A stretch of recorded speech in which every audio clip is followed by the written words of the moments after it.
All right, I don't think anything's going to get done. Anyway, maybe that's just fine. The backlash against Colbert, though, not fading. There are a number of folks saying we should get the guy fired. That might be a little bit extreme, but radio talk show host Ben Kissel says it was a joke.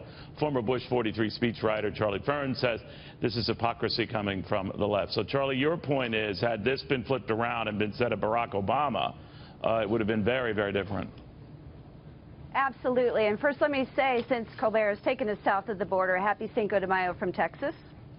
I think anytime you look at how they're going to poke fun at someone, you have to ask, is this truly satire? Does this actually have a place in the public discourse? And beyond that, I have to wonder who thought it was a good idea to hire a masochist to go in and do a satirist job. I think it was inappropriate. All right, so you don't seem too keen on it. Ben, one of the things I look at when I see this sort of stuff is this went through a lot of, a lot of people before it eventually made air.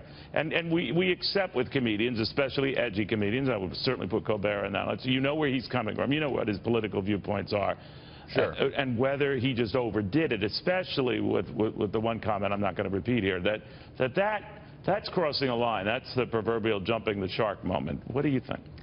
Well, it's not crossing the line whatsoever. And this joke may have been made about Barack Obama if the Russians helped get him elected in 2007 when he was campaigning to be president. What I'm going to say to this is very interesting. This proves what we've already all known, is that Trump supporters are the snowflakes that they proclaim to hate so much. This is simply a joke, and the fact that people are so up in arms when they are using Twitter activism. I just want to be clear. Guys, wait. Dan, I just wanted to be clear. Then if this was said about Barack Obama, you would be perfectly fine with it. I have no problem with making fun of Barack Obama. I have no problem with making fun of sitting presidents. They're the president of the United States, and they should be able to handle it. I also want to point out, Charlie, where I join and question is whether, and he's as clever and as fast on his feet as they get. Colbert isn't too bad himself. But my point is that did he go too far in the language he used? The language he used? No. This is for Charlie. Go ahead. Listen, absolutely. I mean, there are better ways of making the president the butt of your jokes. And so the stuff before that was okay with you, because that was pretty rat-tat-tat, boom, boom, boom. So you drew the line at the one offensive word. Anytime you reduce yourself to sophomoric phallic jokes, I think that you have crossed the line. I think there are far better ways. Ben, what do you think of that? There is an extreme. Have we not heard the President of the United States give a stump speech? That, to me, was just on the exact level as Colbert's stand-up comedy routine. So it is absolutely, the hypocrisy here is on the right. Donald Trump was proclaiming Barack Obama wasn't an American-born citizen. Well, he had one of the #1 shows on television with The Apprentice.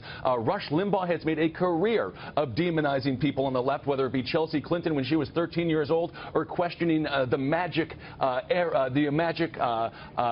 essence of Barack Obama with his parody song. So everyone needs to stop being so sensitive. And if you're against political correctness, hey, this would be a great time to take that stance. The one thing I think that has come up with this is, where do you or should you draw a line when you're on broadcast television versus cable or the internet? Do either of you think there should be a different standard for that?